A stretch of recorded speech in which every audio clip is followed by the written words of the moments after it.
Hello comrades, you're watching RedIvan Military, and today we'll talk about uniforms and equipment of the Russian armed forces during the 2014 Crimean crisis.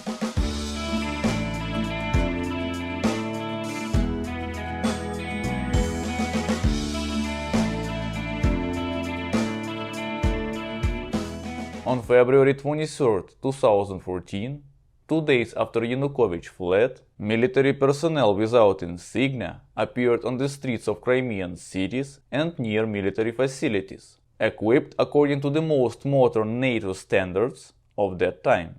Nothing revealed their affiliation with any specific country, not the military vehicles with the black license plates, nor the latest Russian camouflage pattern EMR Summer, nor even their accent. Are you Ukrainians? We? Yes. We are Russians. These mysterious soldiers were quickly nicknamed Polite People or Little Green Men, depending on which TV channel you were watching at that time. To this day, there is no definite list of the units that participated in the Crimean operation. Some sources claim that almost every combat-ready unit of the Russian armed forces of that time was involved. Others consider only those units which were obviously present at the Crimea at that time, such as 810th Brigade. I consider the participation of the following units credible. First and foremost, the 810th Separate Naval Infantry Brigade, as it was directly stationed in Crimea.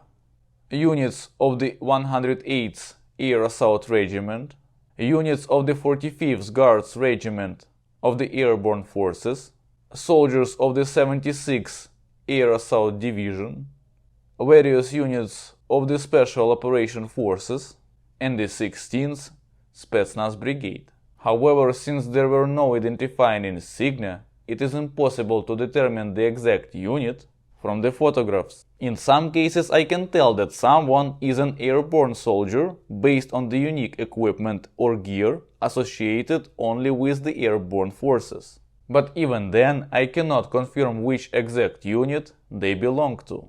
Therefore, today we'll discuss uniform and equipment as a composite image. But I based my setup on the Marine, which is traditional for this channel. Headgear. All participants concealed their faces. So the most common piece of headgear was this balaclava by PTK group. And these first generation balaclavas were awful. They make your nose itch terribly. In one photograph I saw a soldier wearing a cap. At that time it was a standard 2010 pattern cap, pretty similar to the BDU cap, but with a shorter visor. Various commercial balaclavas were also used. Additionally, some soldiers were covering their faces with shemak. This was a Call of Duty era, and the shemaks were the most stylish clothing accessory of that time.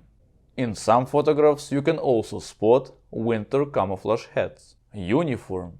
The majority of soldiers across all units wore the standard 2010 pattern uniform in EMR camouflage pattern.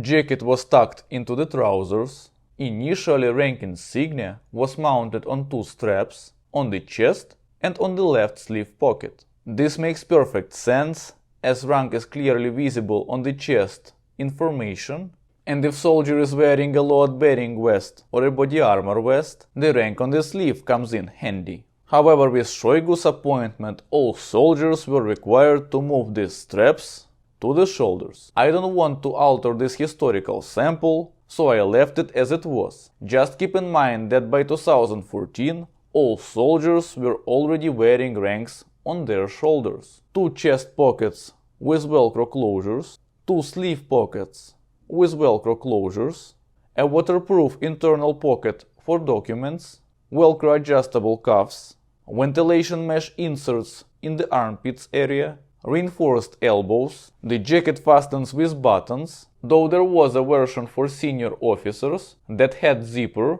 and velcro. Trousers. Two front inset pockets, a small pocket. As one instructor told me, it is for an NBC dosimeter ID11, while another said that it is for sewing in a container with personal data on a slip of paper. Dog tags for poor. Buttoned fly, 2 rear patched pockets with velcro closures, 2 cargo pockets on the sides with velcro closures, reinforced knees with slots for knee pads, strap to secure the pants inside the boots. Since the operation began in February, soldiers also wore the 2010 pattern winter coats. However, by spring, there were already photographs of soldiers in summer jackets. As most of you know, I live in the south, so I built my setup using the summer jacket. Various components of what would later become the VKPO were also used, as they were undergoing experimental testing at that time. Alongside with winter layer of VKPO, photographs also show summer sets, demi-season suits, and wind water resistant layers. Take a look at this soldier wearing the 2010 pattern field coat. Looks like before deployment he received the new VKPO standard velcro patches and sewed velcro panels for them. Some servicemen wore the Gorka 3 suits made by the company called Bars. Another interesting sight was a commercial masking suit in EMR summer camouflage. In a few cases, soldiers were spotted wearing the German Flecktarn camouflage. One soldier was spotted in Russian border guard digital camouflage. Several soldiers wore uniforms in a camouflage designed for the mountain regions, commonly known as Ryzhucha or ginger, due to its reddish-brown tones. An old schooler even appeared wearing the classic Flora camouflage uniform. Soldiers from the Special Operations Forces used a suit in the CSTO CRRF camouflage pattern. To clarify, this is not the suit made for the CSTO CRRF contingent, but rather a specially designed suit for the Special Operations Forces utilizing the same camouflage. Some Special Operations Forces personnel were also photographed wearing Attack's FG camouflage uniform produced by the Tactical Performance. One photo even shows a soldier in multicam. The atmosphere in this photo is quite relaxed. It was even taken by the Ukrainian servicemen. Belts. The standard belt of the Russian armed forces of that time was this 2010 pattern black belt. It resembles the Soviet naval officer's belt, but made of cheaper materials. However, this Soviet brown for the infantry and airborne and black for the navy and naval infantry belts could also be seen. On some pictures, striped shirts, known as tельняшkas, can be clearly seen. Light blue for the airborne troops and the dark blue for the naval infantry units. Footwear. In the military culture of all post-Soviet countries of that period, it was trendy to wear anything but regulation boots. Soldiers favored Western-made boots or local commercial options available in the surplus store. Basically anything to avoid the boots issued by the government, as they had poor reputation. Therefore, there was a wide variety of models used during the Crimean crisis. However, among the regulation boots, the following stood out: Faraday Model 211, Faraday Model 443, and winter boots Model 089. Personally, I wear black Israeli combat boots. As long as the boots are black and made of leather, there should be no issue. Gloves. For gloves, most soldiers used the Splav Rage model. Photos also show the Splav Storm model. Among the variety of other commercial gloves, I can notice the Black Hawk Solak commercial knockoff replica. These are the original Black Hawk Solak. That knockoff replica had different weird look. It has probably fox leather or maybe split leather, but they look different than the original ones. Body armor. Most troopers, regardless of the unit, were equipped with 6B23 vest in Flora camouflage pattern, and more often with 6B23 vest in EMR summer camouflage pattern. I have an interesting transitional variant with EMR Summer on the outside and Flora on the inside. In some photos, soldiers wear the 6B12 vest. One soldier was even photographed in a Chinese replica of the Tsiras vest. Special Operation Forces personnel were seen wearing the 6B43 body armor vest. Helmets. First of all, the following models were used: 6B26, 6B27 and 6B28. The 6B28 helmet was designed specifically for paratroopers, so if you see a soldier wearing one, that's most likely an airborne trooper. The 6B26 and 6B27 helmets were used by motorized infantry and naval infantry.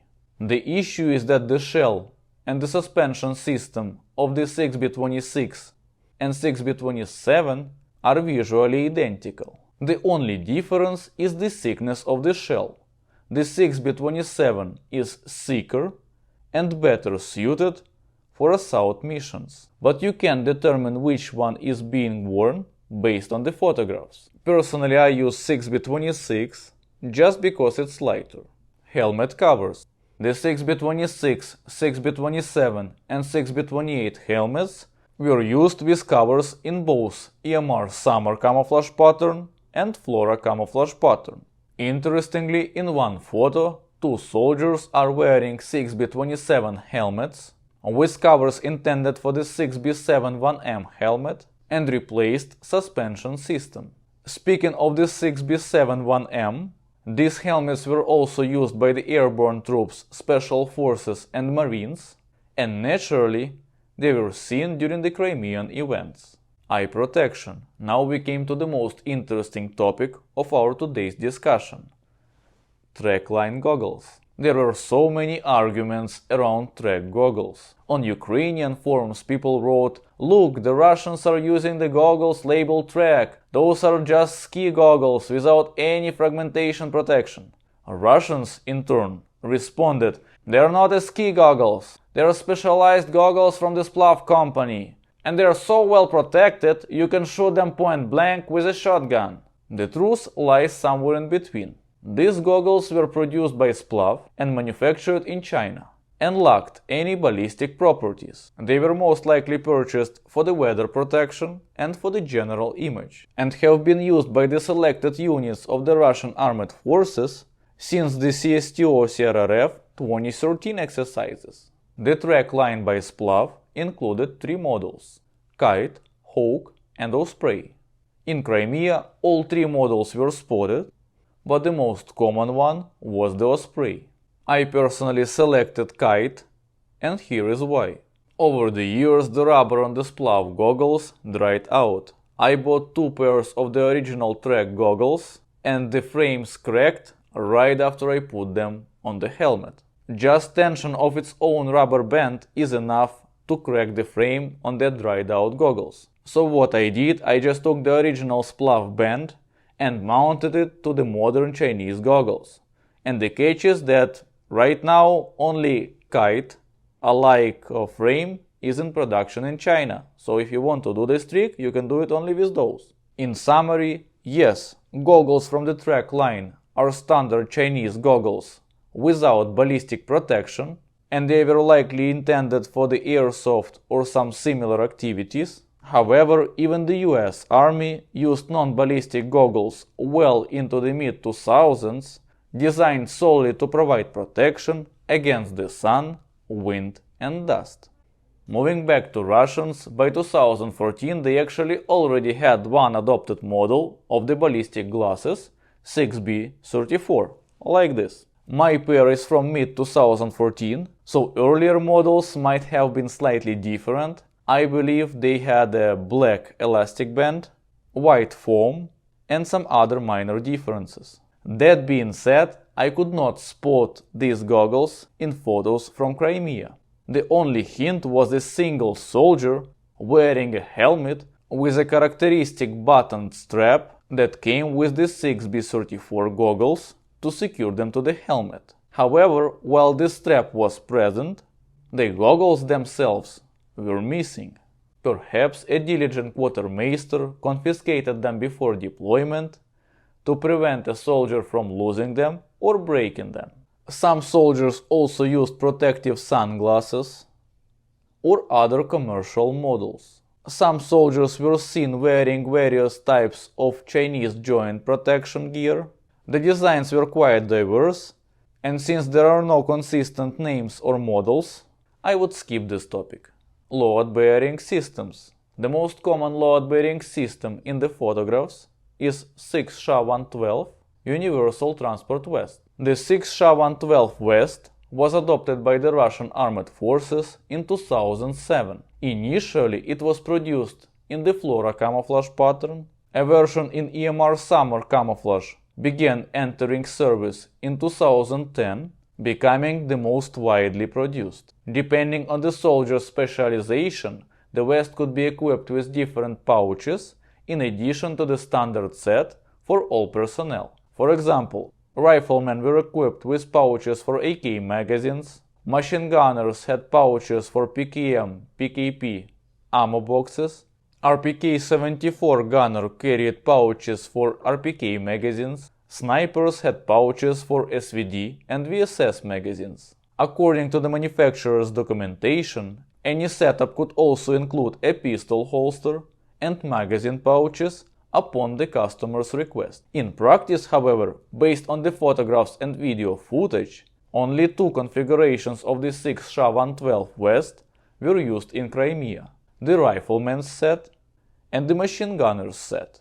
That being said, even riflemen's setup were sometimes issued to unfortunate machine gunners or even snipers with VSS rifles. Soldiers armed with SVDS sniper rifles either received the 6SHA-92-4 vests or no load-bearing system at all, while some snipers had commercial vests equipped with pouches specifically for the SVD or VSS magazines. Such setups were rare. And based on this particular photograph, I get the impression that the soldier used utility pouches from the standard rifleman's 6SHA-112 vest to carry VSS magazines. 6SHA-112 in Flora camouflage was equipped with pouches for the VOG-25 grenades, while the EMR version, oddly, was not. As the result, soldiers utilized Soviet-era pouches for carrying VOG-25 grenades. As for the pistol holster and pistol magazine pouches, MOD decided not to purchase these items. Officers equipped with Yarygin pistols or Makarovs had to rely on the standard issue holsters, either attaching them to a separate belt worn below the vest or improvising a way to secure them directly to the vest. I personally attached my holster directly to the 6SHA-112 vest, mimicking a setup I saw in a picture of one Marine during exercises from the same era. The standard 6SHA-112 rifleman's set, as specified in the military procurement order, includes the following components: vest base, left pouch for 2 AK magazines and 1 ROP, reactive signal flare, right pouch for 2 AK magazines and 1 ROP, 2 pouches for 2 AK magazines each, 4 grenade pouches, 2 universal utility pouches, pouch for an MPL-50 shovel, combat pack, basically a butt pack, and patrol pack. My 6SHA-112 setup. The pouches on the chest hold 7 AK magazines and a radio. My radio is a commercial Baofeng, but in Crimea, various commercial radios were spotted as well. On the right side, a combined pouch houses the RSP, reactive signal flare. On the left side, instead of the RSP, I store 6H4 bayonet. The issue is that 6SHA-112's combined pouches did not have dedicated slot for the 6H4 bayonet. Those only appeared in the 6SHA-116 and 6SHA-117 models. According to the 6SHA-112 manual, the bayonet was supposed to be attached to the belt, but there it would rattle and click, and to solve this issue, soldiers often placed the bayonet in the RSP pocket and secured it with the Velcro flap. For additional reliability, I fastened the lanyard of the 6H4 bayonet to a carabiner.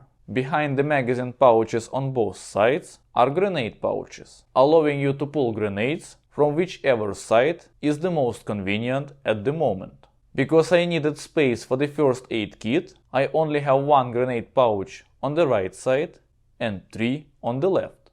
Below on the left, I have the utility pouch and the pouch for 2 pistol magazines. Let me remind you that such pouches weren't issued at that time, but they could be privately purchased from Tech.com. In general, many pouches and vests were purchased privately by soldiers, but we'll discuss that later.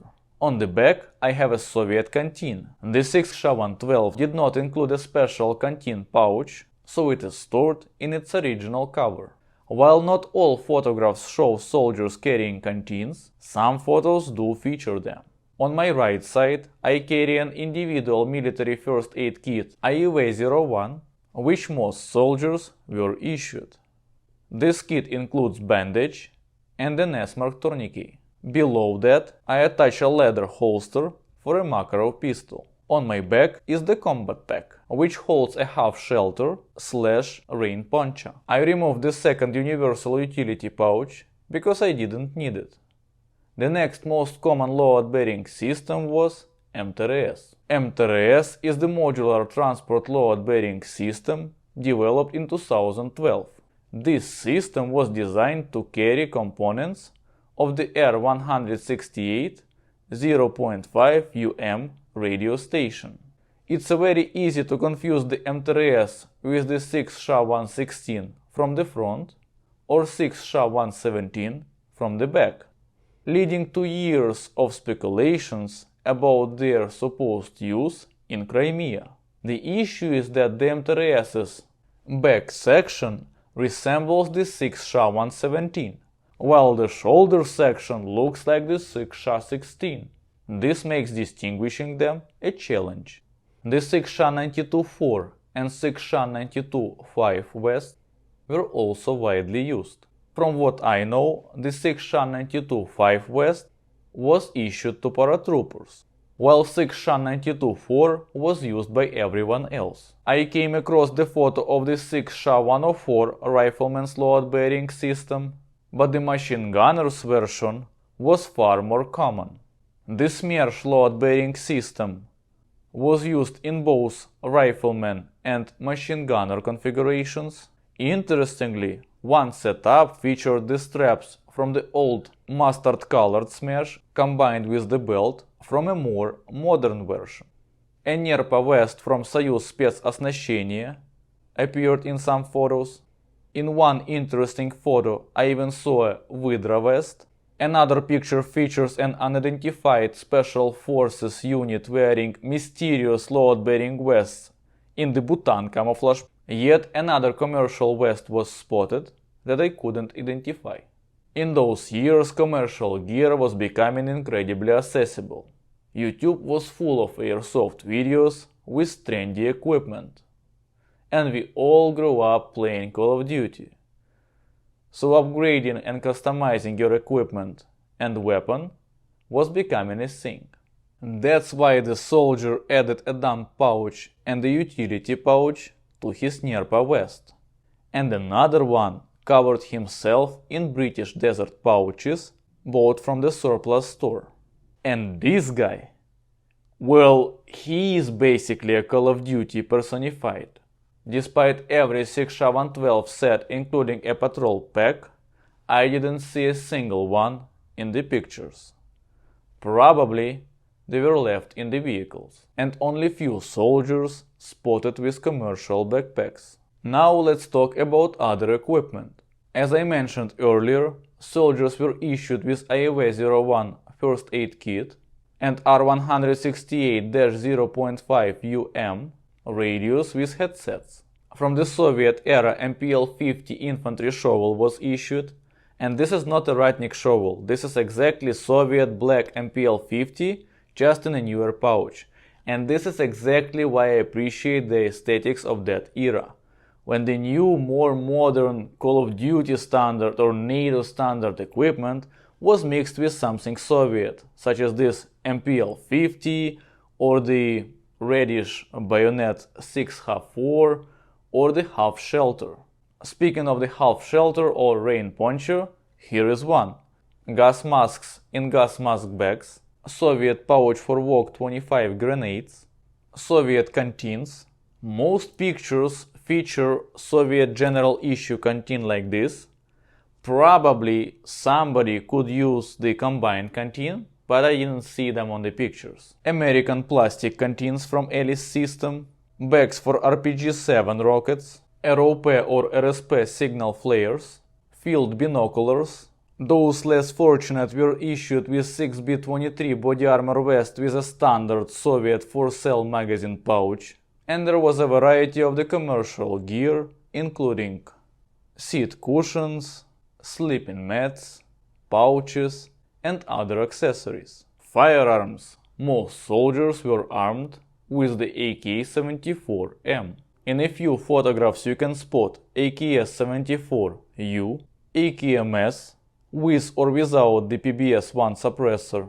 Some AK-74M and AKMS rifles were equipped with GP-25 underbarrel grenade launchers, special purpose rifle, ISWAL, machine guns such as PKM, PKP Печенек, and RPK-74M, sniper rifles SVDS and VSS Винторез, RPG-7D grenade launchers, RPG-26 rocket-propelled grenades, officers carried Yarygin pistols and Makarov pistols, 6.4 and 6.5 bayonets. Interestingly, 6.4 was far more common among soldiers. While most soldiers still utilized standard Soviet rifle sling, some had 3-point slings, such as Dolk M3 and other commercial models. Scopes and modern sights were mounted to the rifles and machine guns, so besides well-known PCO scopes on the sniper rifles, following sights and scopes were used.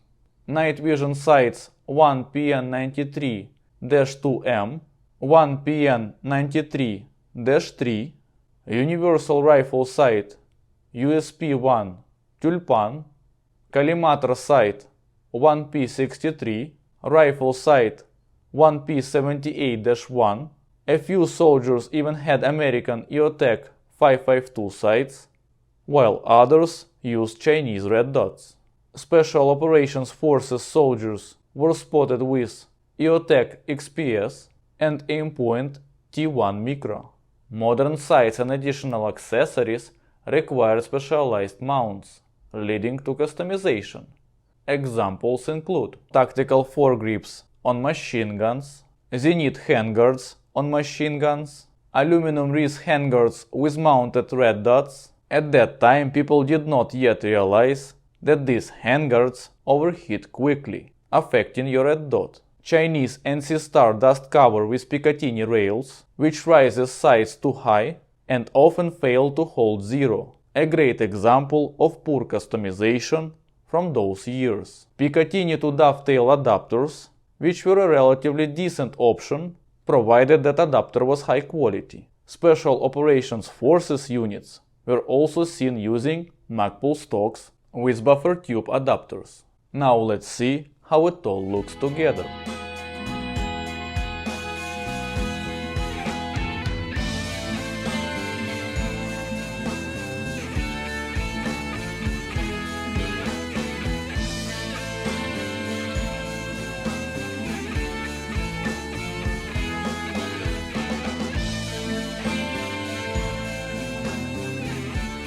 Okay, comrades, I hope you like this video. Subscribe to my channel, put like, comment, share this video with your friends. If you want to help channel financially, links are in the description, and now YouTube thank you is available as well. And I see you next time. Bye. Плавится сердце болью из прошлого, страхом из детства. Но мы не любители ретро-видосов, и нужно поверить, что просто конец всему и слать полумаги, как брать полуостров.